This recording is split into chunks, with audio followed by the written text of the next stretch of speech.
Good morning again to baristas. Have you wondered why so many presidential hopefuls are saying such batshit nutty things this election cycle? Can you even imagine candidates saying this kind of crapola when you were a kid? Like attacking Planned Parenthood and public education, for starters. Not to mention, though I will do so, defending slavery while promising to literally bring the kingdom of God to earth? They'd have been laughed off stage. And look at what they're doing. One war and one invasion after another and another, like compulsive rapists or serial killers, with even less excuses each time. The end of the Cold War brought no peace dividend. It certainly didn't bring sanity and balance back into U.S. or European public life. If anything, social issues and policy has grown all the crazier. The hypothetical or satirical scenarios of the 60s, from the Manchurian Candidate to Dr. Strangelove, are now plain reality. And it wasn't Stalin's Russia that brought the maximum surveillance national security state of George Orwell into the real world, but the living-ass clowns you voted for. Why is that?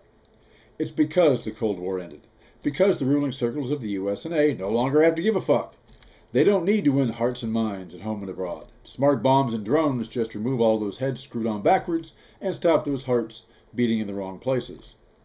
As proof of how much has changed, and how low American public culture has sunk, just recall Harry Truman's speech to the NAACP convention in June 1947 on the steps of the Lincoln Monument, just 3 months after he announced the Truman Doctrine, the U.S. mission of containing communism globally.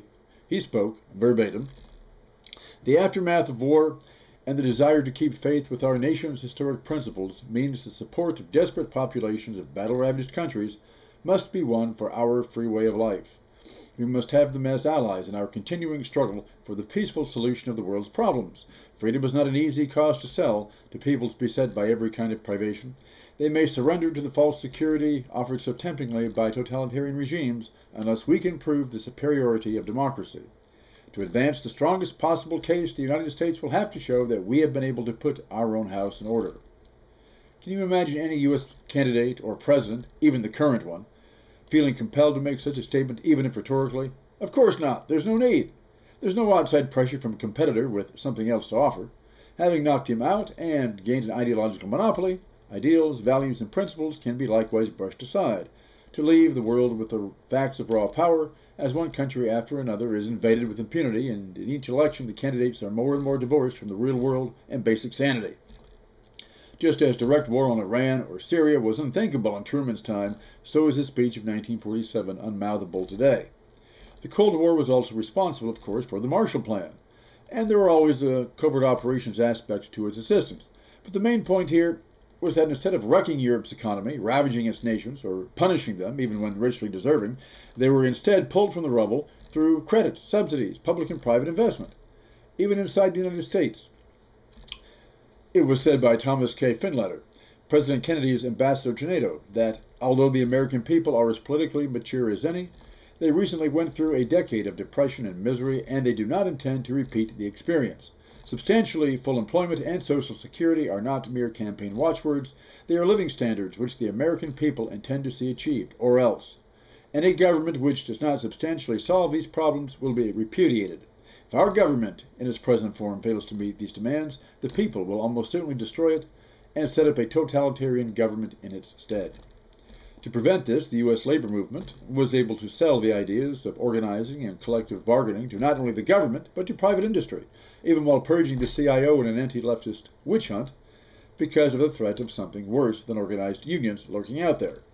Now, without any substantial threat, there is no corresponding sense of justice or decency in the American owning class.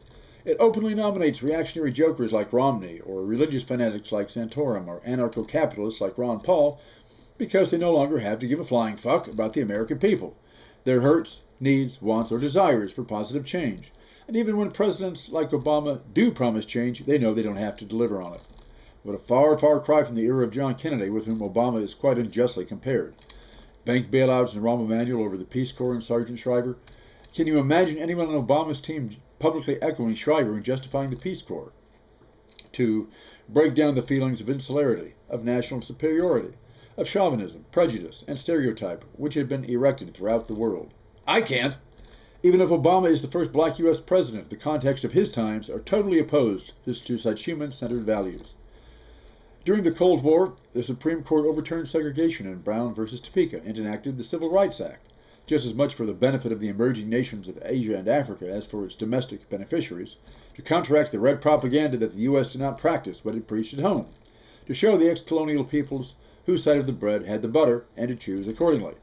In Latin America, it was the challenge of Castro and the Cuban Revolution that galvanized the Alliance for Progress.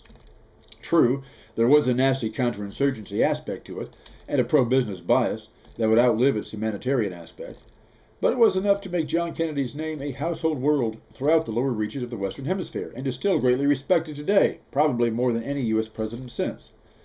None of this domestic or international sense of social justice is conceivable today. All that remains is the pale, hollow rhetoric of human rights, and even that has value only as an excuse for sending troops and dropping bombs. How to make the U.S. and its private and public leaders give a damn again? The answer is obvious. They must feel threatened. Not so much militarily as ideologically, by an opponent who's taken their measure for the fatuous, shit-headed, exploiting scumbags that they are, and can shame them before a world opinion that's neither scared of them nor fooled by them, provoking them into saying, "That's not true, we're not like that. We're a generous, giving people who are committed to liberty and justice for all, including a full dinner plate for even the blackest, true-believing Muslim, whether we get a tax credit for it or not, but preferably with." It took Adolf Hitler, Joseph Stalin, and Nikita Khrushchev to make the Washington Wall Street axis of evil take the Sunday go-to-meeting rhetoric of democracy and human rights seriously. Now that those persons are defeated, the weapons of social justice and democracy can be laid to rest. What other purpose can they have except as tools in the blame game? No aspirant for office could take the Declaration of Independence at written value today and hope to be a candidate. No one in public life or the media could quote it, which I'm about to do.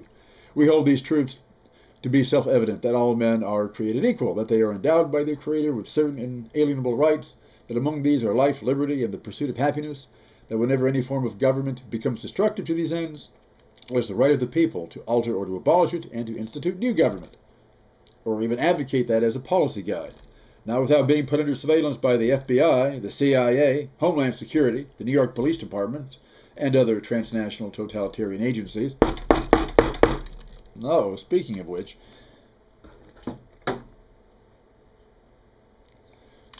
hello, so which alphabet are you? Do what? Thomas Jefferson, the third U.S. president. What can you possibly have to say about the 21st century? Just that the tree of liberty is drying up? Time to water the roots with real nurturing fluids, not bullshit? And you agree with the former American NATO ambassador? The U.S. government as it is now deserves repudiation? Well, good thing you are dead, or Homeland Security would be flying a drone over Monticello and dropping a laser-guided cluster bomb in your roof. Or send Navy SEALs to whack you in your bedchamber quicker than you can say Osama bin Laden. What? That's against American principles? At least in the declaration of them that you wrote? Well, that's just it, Tom. The present regime in the U.S. no longer has to give a damn about that kind of faggoty, sissy, liberal commie shit. All that idealism is as dead as you and J. Edgar Hoover.